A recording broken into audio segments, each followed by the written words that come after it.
eu sou o Alessandro e é o seguinte, o filme do Aquaman ele estreou e pelo que eu tenho visto, ele está fazendo bastante sucesso. Vi alguns comentários na internet, vários deles muito empolgados, outros mais contidos, mas ainda assim elogiosos ao filme do Senhor dos Mares da DC. E esses elogios, uns são um pouco temperados, dizem assim, olha, é bom, mas tem alguns problemas, isso é normal, né? Mas várias pessoas colocam que ele está melhor do que a média dos últimos filmes da DC. E é o seguinte, né?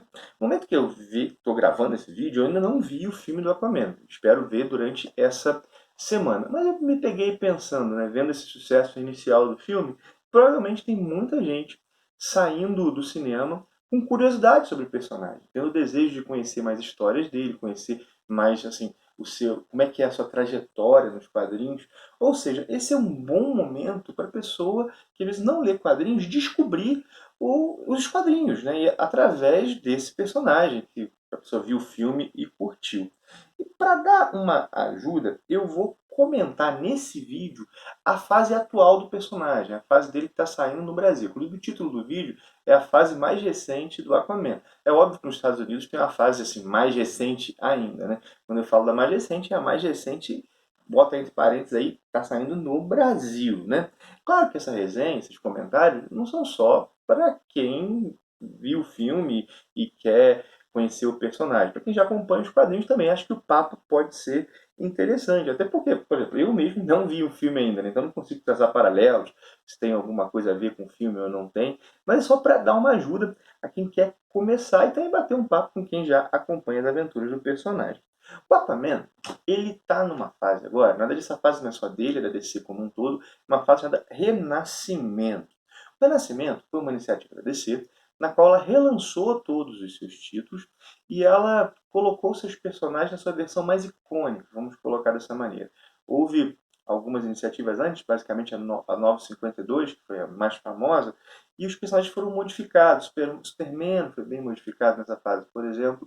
E, embora tenha saído algumas coisas interessantes, a DC resolveu relançar a sua linha, colocando os seus personagens da maneira que o público mais o conhece, né?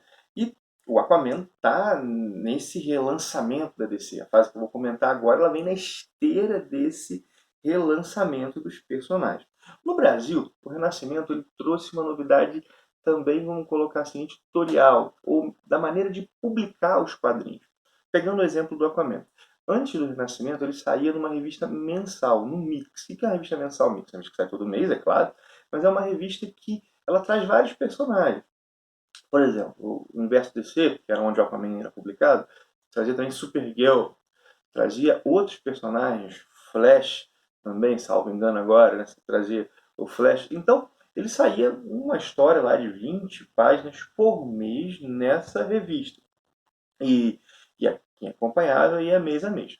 A partir do Renascimento, o personagem passou a ser lançado em encadernado. Esse aqui é o primeiro deles. Ele tem 164 páginas e ele compila as edições de 1 a 6 do Aquaman, né, nessa fase de Renascimento, e também o especial Aquaman Rebirth, que foi uma espécie de número zero.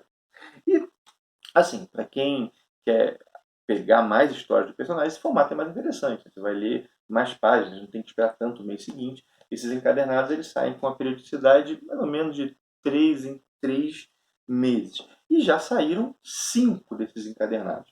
Isso significa que nesses encadernados estão compiladas 30 edições do título Aquaman, mas aquele especial número zero que eu falei. Deixa eu mostrar as capas. Esse é o número 1, esse é o número 2, esse é o número 3, esse é o número 4 e esse é o número 5. Eu devo dizer o seguinte, eu estava atrasado na leitura do Aquaman. Eu só havia lido até agora os números 1 e 2. Os outros 3 números estavam na minha pilha de leituras futuras, né? E eu resolvi pegar para ler por causa desse vídeo. Eu falei, cara, eu vou fazer o vídeo, então eu vou ler tudo que eu tenho do personagem aqui, até o número 5, que é o mais recente que saiu, e eu fiquei feliz em fazer isso.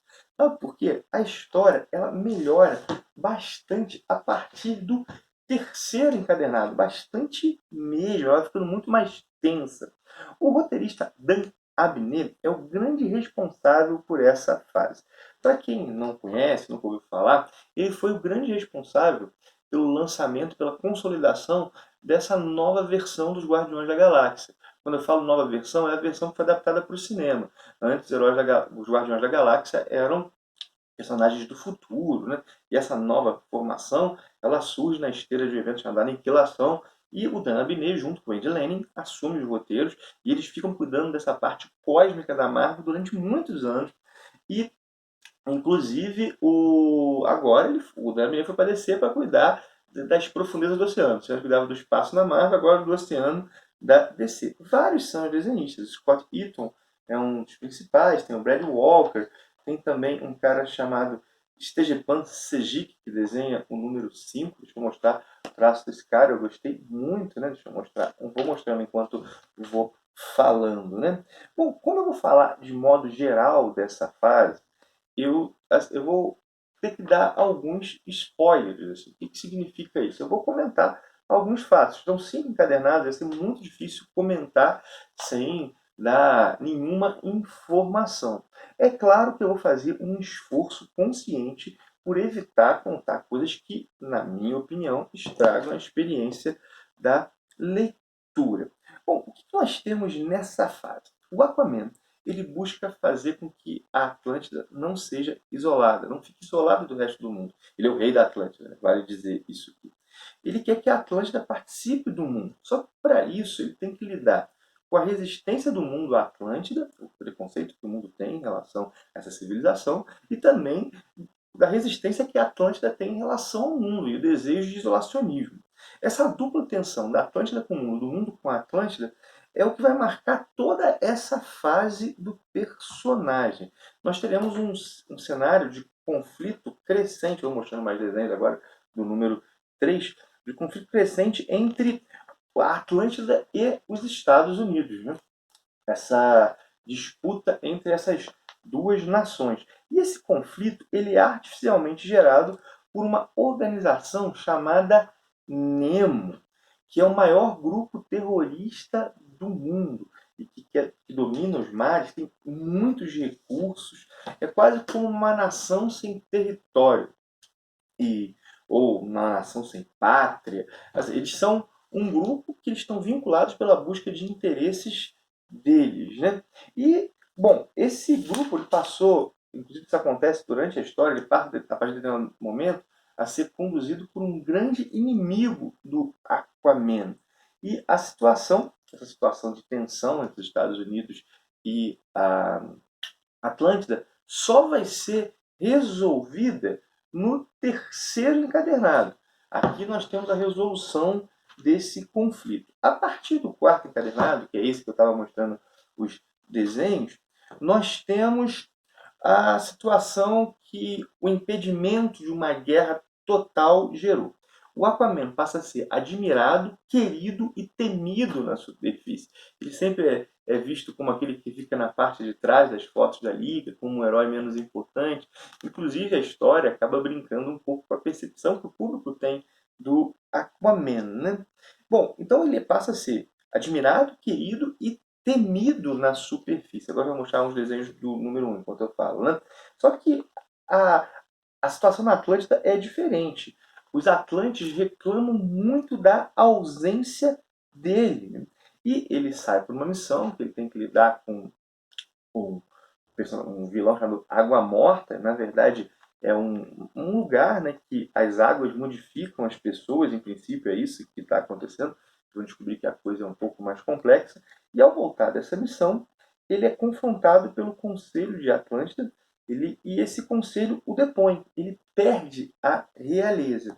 Em seu lugar, assume um insurgente, alguém que estava preso. E aí, no quinto encadernado, nós vemos o quê? Um Aquaman sem identidade. Um Aquaman agindo como um vigilante e vivendo no distrito. Ninguém sabe que ele está lá, assim, que o rei da Atlântida está lá, vivendo no distrito mais pobre, mais excluído da Atlântida. E a Atlântida se isolou do mundo, passou a usar mais magia, passou magia de maneira imprudente. Uma magia que os próprios Atlantes acham que não é bom ser utilizada. Agora eu vou mostrar um pouco dos desenhos do volume 2. E Bom, essa é a situação. E também ela passa a perseguir os mutantes. Quem são os mutantes? Seguinte, uma civilização foi afundada. A Atlântida é isso, né? Ela foi, e é claro que os, os seres humanos que viviam na Atlântida, ao passarem a habitar o fundo do oceano, o que acontece com eles? Eles sofrem algumas mutações com o passar do tempo. Alguns ganham características de peixes, por exemplo, não só a respiração, e esses não são vistos como puro sangue, são vistos como inferiores, e nesse governo agora são até mais perseguidos. Eu devo dizer o seguinte, as situações são muito bem trabalhadas. A partir desse contexto do Aquaman vigilante, ele inclusive se inspira no Batman para proteger a população, o, começa a surgir uma rebelião. Uma rebelião que o Aquaman nem participa inicialmente, ele nem sabe o que está acontecendo. O Dan Abnett, ele faz um arroz com feijão muito bem feito aqui. Ele não quer inventar a roda do personagem, inclusive ele utiliza elementos que já foram trabalhados em outros momentos, mas ele faz isso muito bem. A própria Atlântida, ela se torna quase que um personagem. A sua cultura, suas instituições são mostradas, são trabalhadas, e para fazer o Aquaman ficar interessante, creio eu que esse é o jeito. A Atlântida tem que funcionar bem. A ambientação, os coadjuvantes. A Mera, ela é uma personagem muito bem trabalhada. Ela não é casada oficialmente com o Aquaman. E ela vai ter que lidar com uma profecia que, se ela se casar com ele, e pede em casamento, o mundo sofre e o Aquaman morre. Olha só a situação que ela tem que lidar. A Sombra, ela acredita nisso? Não acredita? E como eu falei, a partir do terceiro encadernado, a história engrenou bem e pelo menos até o quinto ela não caiu, né? E, bom, é um gibi de super-herói assim, simples e bem feito. É isso que eu posso dizer sobre essa fase do Aquaman Renascimento. Bom, e só para avisar, você que está, caramba, né? Onde que eu posso achar isso, né? Na banca, é bem possível que você ache o número 5. Com esse contexto que eu dei, você pode começar a ler do número 5 na boa. O número 5 é essa situação do Aquaman. Depois tu tendo que lidar com essa situação de ser um vigilante, de não ser visto como rei, né? E o rei, as pessoas que lidam com ele nem sabem que o rei está lá, né? Não quero falar mais para não dar spoiler. Dá para começar pelo 5 na boa, né? Mas sim, talvez ache na banca, né? Mas tem algumas lojas online, que a própria Panini tem uma loja, dá para procurar lá, dá para achar outros encadernados. Mas assim, isso é o que de mais recente de personagem saiu e está sendo lançado no Brasil. O número 5 não encerra a fase, né? Vai vir mais coisas aí. O título do Aquaman ele é quinzenal, até esse momento, nos Estados Unidos, né? Por isso que sai aqui de 3 em 3 meses, né? Juntam as 3 edições, ou seja, 3 meses, aí sai, dá um encadernadinho. A última edição que saiu aqui, que no Brasil nós temos um lag, quem acompanha os quadrinhos há mais tempo sabe disso, né? Não é que saiu um gibi ontem nos Estados Unidos e vai sair aqui no Brasil, né? A última edição, que é a de número 30, que foi publicada aqui no Brasil, é de janeiro de 2018. Ou seja, daqui a pouco já está saindo aí um outro encadernadinho aí do Rei dos Oceanos. E eu espero ver o filme, gostar bastante do filme. Pode colocar suas opiniões sobre o filme aqui nos comentários. Pode botar também se você gosta do Aquaman, se você acompanha o personagem, está lendo isso aqui. Vamos bater um papo sobre esse personagem, deve ser o mais zoado dos quadrinhos, mas que tem um potencial interessante quando trabalhado na mão de um roteirista que sabe explorar a mitologia e a cultura e o ambiente em torno do personagem. É isso que eu tinha para dizer. Agradeço por ter visto o vídeo até agora. Se chegou até aqui e gostou do vídeo, deixa o teu joinha. Se não é inscrito no canal, se inscreva. Um abração e até o próximo vídeo.